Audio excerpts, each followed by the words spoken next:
Friends, I am Reema Gupta from AR classes. जैसे कि आप लोग जानते हैं, हमने बेसिक ऑफ अकाउंटिंग की सीरीज शुरू की हुई है और आज जो ये मेरी वीडियो है, ये मेरी 5th वीडियो आप लोगों के लिए मैंने आज अपलोड कर रही हूँ।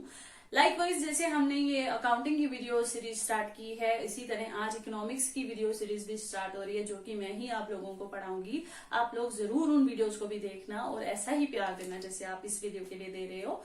और साथ ही साथ हमने अपनी एक इंग्लिश की सीरीज भी शुरू की है, जिसमें आपको अकाडमिक प्लस कॉम्पिटिटिव स्पार्क्स के लिए बहुत हेल्प मिलेगा और वो हमारी इंग्लिश स्पेशलिस्ट मैम तमन्ना कटोच जी हैं जो आपको पढ़ाएंगे।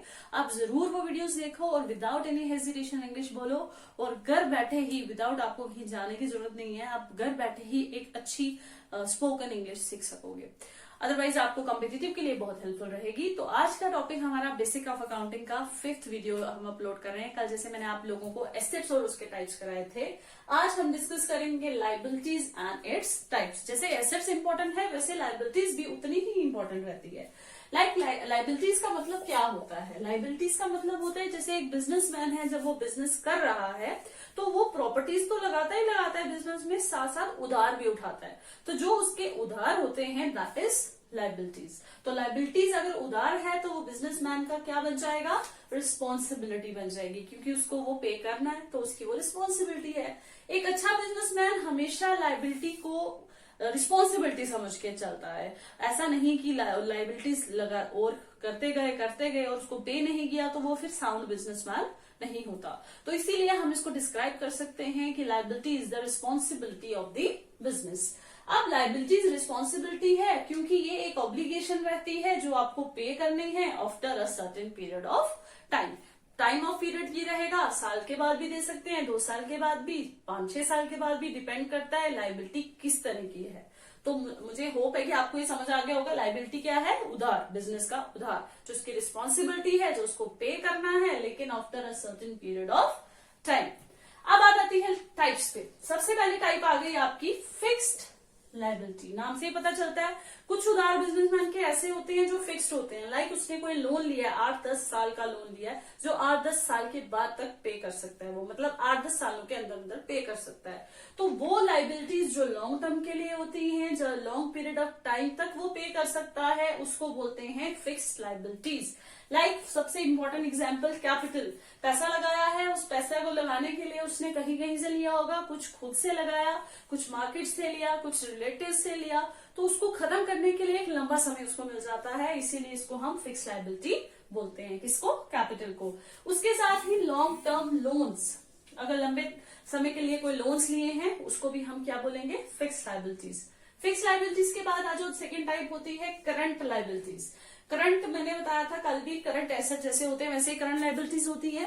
करंट लायबिलिटीज वो लायबिलिटीज होती है जिसको वो विद इन 1 ईयर उसको पे करना है। बिजनेसमैन को विद इन 1 ईयर जो पे करना है, दैट इज उसकी वो क्या रहती है? करंट लायबिलिटीज रहती है। अब वो कौन सी लायबिलिटीज होंगी?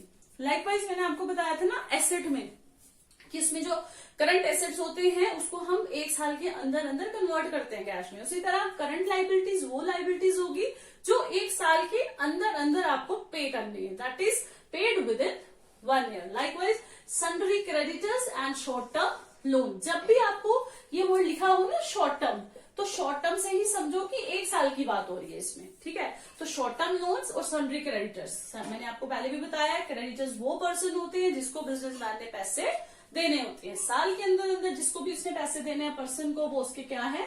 सन्ड्री क्रेडिटर्स, ठीक है। उसके बाद थर्ड आ गया कंटीजेंट लायबिलिटीज। कंटीजेंट लायबिलिटीज क्या होती हैं? These are not actual liabilities. ये हम इसको एक्चुअल लायबिलिटीज नहीं बोल सकते कंटीजेंट लायबिलिटीज को। बहुत से बच्चे हैं जिनको ये पता ही नहीं होगा कि कंटीजेंट लायबिलिटीज क्या होती है, लेकिन ये आप लोगों की कॉम्पिटिटिव स्टाफ्स के लिए भी बहुत इंपॉर्टेंट है। कंटीजेंट लायबिलिटीज वो लायबिलिटीज होती हैं जो पे भी कर सकते हैं और may not be payable in future. Like हमें पे करनी भी पड़ सकती है और नहीं भी करनी पड़ सकती, लेकिन लेकर चलते हैं कि ये है हमारी लायबिलिटी है। लाइक हमारा कोई पेंडिंग केस चल रहा है कोर्ट में, तो वो जब पेंडिंग केस होगा उसके बाद हमें मे भी उसको पे करना पड़ सकता है, तो हम उसको मे और मे नॉट की कंडीशन में लेके चलते हैं। लाइकवाइज जैसे किसी ने गारंटी दी हुई है, मैंने लोन लिया और मेरे से किसी ने मेरे लोन पे किसी ने गारंटी दी है और मैंने लोन पे नहीं किया, तो उसको वो पे करना पड़ सकता है। तो इस तरह की लाइबिलिटीज को कंटीजेंट लाइबिलिटी बोलते हैं। ये बहुत बार ऑब्जेक्टिव में भी पूछते हैं, द लाइबिलिटीज विच मे और may not be payable in future, तो उसको हम क्या बोलते हैं, कंटीजेंट लाइबिलिटी। उसके बाद आ जाओ फोर्थ इज इंटरनल लाइबिलिटीज।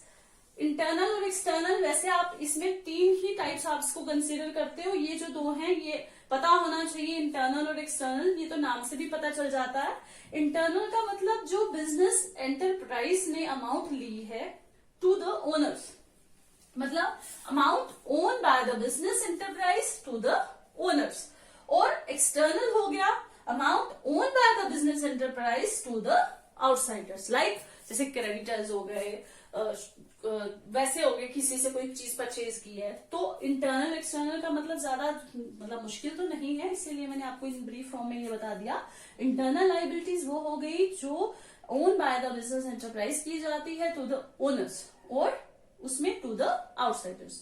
तो ये इसके टाइप्स थे लाइबिलिटीज के। लाइबिलिटीज का मीनिंग किया, वो उधार जो बिजनेसमैन का होता है, दैट इज लाइबिलिटीज। और लाइबिलिटीज के टाइप्स बताए, फिक्स जो लंबे समय के लिए पे कर सकता है, करंट जो विद इन 1 ईयर पे करेगा, कंटीजेंट जो पे करना भी पड़ सकता है, नहीं भी किया जा सकता, इंटरनल जो अंदर की लाइबिलिटी रहती है उसकी within the organisation, and external outside the organisation. और आउटसाइड दी ऑर्गेनाइजेशन जाके पे करना है, that is external. Within the organisation करना है, दैट इज इंटरनल।